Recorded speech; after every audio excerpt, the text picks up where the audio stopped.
त्रैरूपी मूर्ती तुझी देवा, संकटी संरक्षी स्फूर्ती तुझी, वात्सल्य मंगल छाया तुझी देवा, आम्हावर आईची माया तुझी।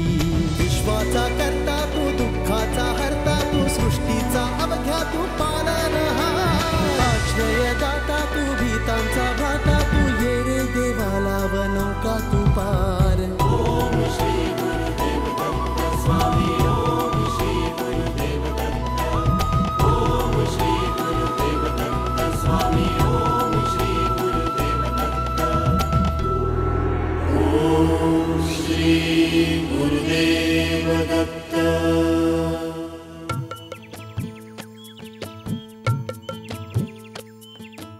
दादा, आपण श्री गुरूंच्या मंदिरात जातोय ना? नाही, हा गाणगापूरचा प्राचीन कल्लेश्वर। अच्छा।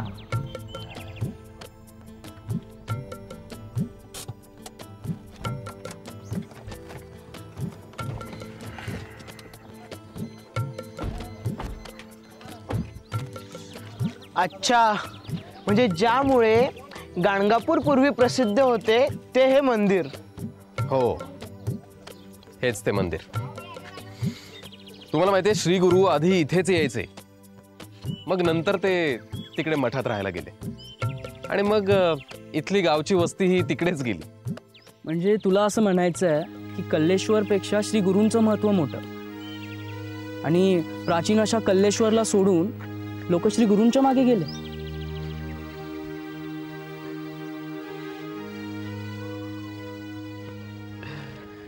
मित्रा, श्री गुरु स्वतः भगवत स्वरूप होते। भगवंतात आणि त्यांच्यात काहीच फरक नव्हता। एक कहाणी आठवली सांगतो यावरनं। एक कवीश्वर होता नरकेसरी नावाचा, आणि तो कल्लेश्वराचा खूप मोठा भक्त होता। तो रोज 5 कवनं करून कल्लेश्वराला अर्पण करायचा। खूप मनापासून भक्ती करायचा तो कल्लेश्वराची। एकदा श्री गुरूंच्या एका भक्ताने त्याला असं सांगितलं की तू एवढे छान कविता करतोस, तर श्री गुरूंवरही थोडीशी काही कवनं तुझ्याकडून येऊ देत, आपण अर्पण करू। तर तो त्यांना म्हणाला की नाही, मी फक्त कल्लेश्वराचा भक्त आहे, मी इतर कोणालाही जाणत नाही, असं म्हणाला।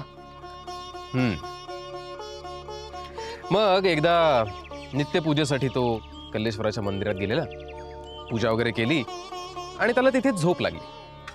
त्याला झोपेत एक स्वप्न पडलं। त्या स्वप्नात तो कल्लेश्वराची पूजा करत होता, आणि कल्लेश्वराच्या जागी चक्क श्री गुरु बसले होते। तो खडबडून जागा झाला, आणि मग त्याला जाणवलं की श्री गुरु कल्लेश्वर एकच आहेत, वेगळे नाही आहेत। म्हणून आपणही त्यांच्यात भेदभाव करू नये। चला चला चला चला चला मंदिरात जाऊ, चला।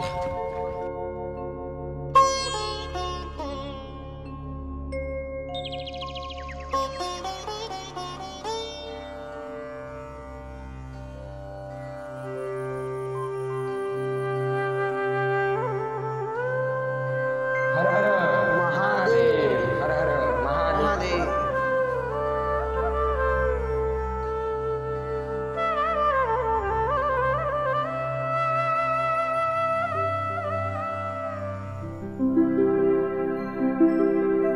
ज्या ज्या स्थळी हे मन जाय माझे, त्या त्या स्थळी हे निज रूप तुझे।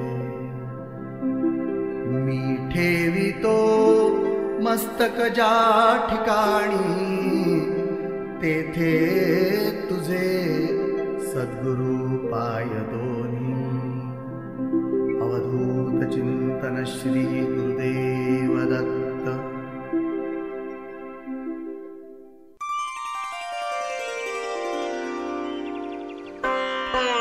दादा, किती छान वाटलं ना दर्शन घेऊन। पण दादा, प्रत्येक मंदिरात वेगळ्या वेगळ्या पद्धतीने पूजा मांडल्या जातात का? प्रत्येक मंदिरात पूजा वेगवेगळ्या असतात, पण सगळीकडेच अतिशय मनापासून उत्कटतेने पूजा केल्या जातात। दादा, वेगवेगळ्या मंदिरांच्या वेगवेगळ्या पूजेच्या पद्धती असतात ना, इथली पद्धत काय आहे? इथली काकड आरती पहाटे 5 वाजता होते, मग त्यानंतर पंचामृत पूरक रुद्राभिषेक होतो, मग त्यानंतर 6:30ला आरती होते, दुपारी 1 वाजेपर्यंत भक्तांचे अभिषेक संकल्प वगैरे सुरू असतात. त्यानंतर नैवेद्य दाखवला जातो. इथे दही भाताचा नैवेद्य असतो बरं का.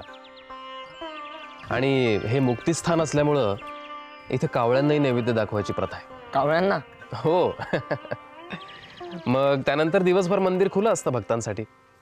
संध्याकाळी 7:30ला आरती होते, करुणाष्टक गायली जातात. अशी प्रथा आहे इथली. वा दादा, हे सगळं बघताना आपण विसरून जाऊ ना स्वतःला. खरंय. पण दादा, आपण एक गोष्ट विसरतोय. आपल्या सौरभ दादा दिसत नाहीये. अरे हो, खरंच की. असेल, इथेच कुठेतरी असेल. कदाचित देवाच्या सानिध्यात हरवला असेल. ठीक आहे, मी बघतो. तुम्ही बसा, मी बघतो.